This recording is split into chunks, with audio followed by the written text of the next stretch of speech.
good cup of tea. It's nothing like it.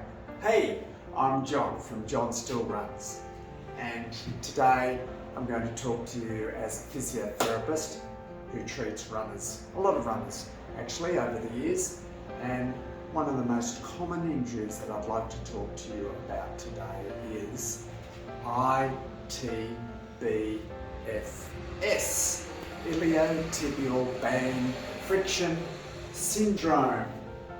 Although, perhaps there should be a change in name because the evidence seems to suggest that it's not a friction syndrome, it's more of a compression syndrome. A compression of the iliotibial band as it comes down from the side of your hip to the side of the knee, and where it's compressed against the knee tissue, the outside of your knee. It's not an inside of knee problem, it's an outside of knee problem, giving you that very characteristic pain as you run, taking each step. Very sharp pain it can be too.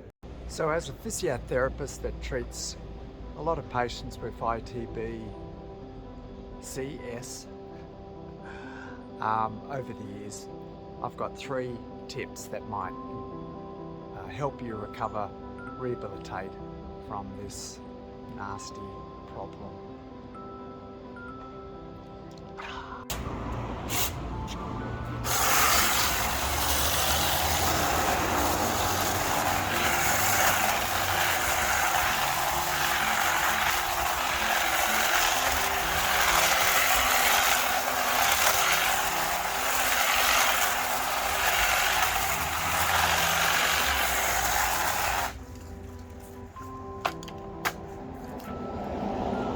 Here are the 3 tips in helping you recover from ITBCS. ITBCS.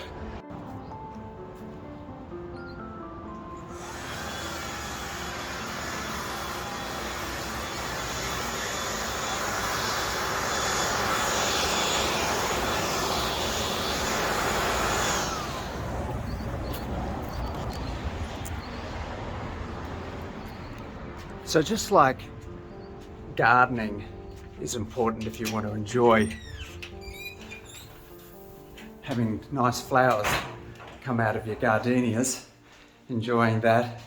If you want to enjoy running without ITBCS, then having good gluteus medius muscles. I'm talking the ones just around anteriorly to gluteus maximus. Gluteus medius is a very important stabilizing muscle for your pelvis as you run. When you weight bear, it helps hold your pelvis in a nice horizontal position and stops your knee from deviating in, called a functional valgus deviation. And that makes your ITB wind up a little bit, frictioning, compressing more the lateral aspects of your knee. You want to unload it.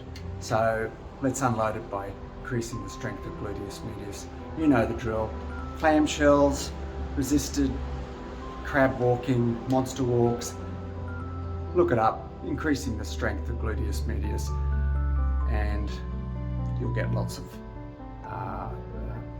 tips about how to improve the strength.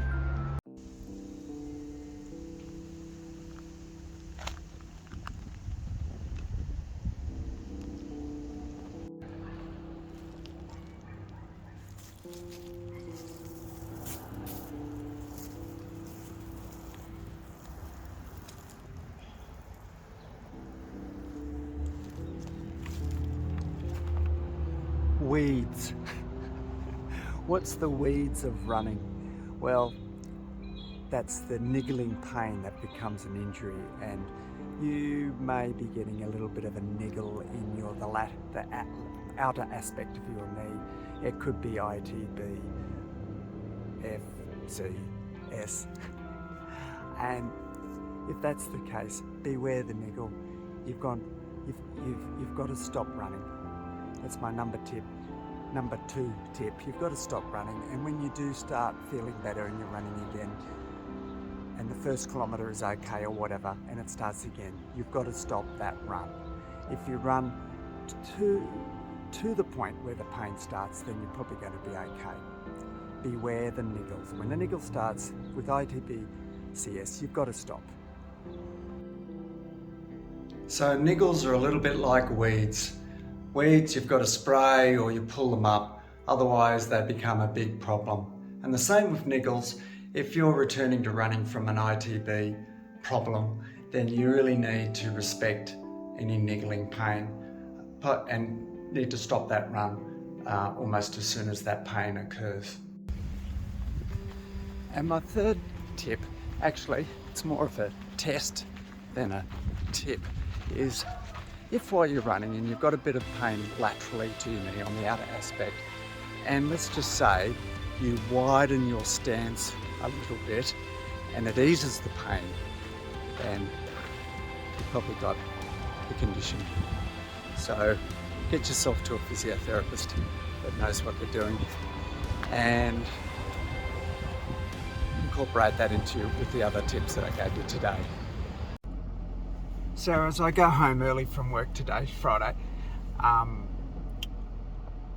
in a nutshell, iliotibial band friction compression syndrome is a real annoying problem for runners to get. Please don't get it if you can avoid it. If you start getting that niggling pain, respect it, please beware the niggle. And get yourself off to a physiotherapist that can diagnose it accurately, assess your biomechanics and treat accordingly, mainly with exercise therapy. That is what you need.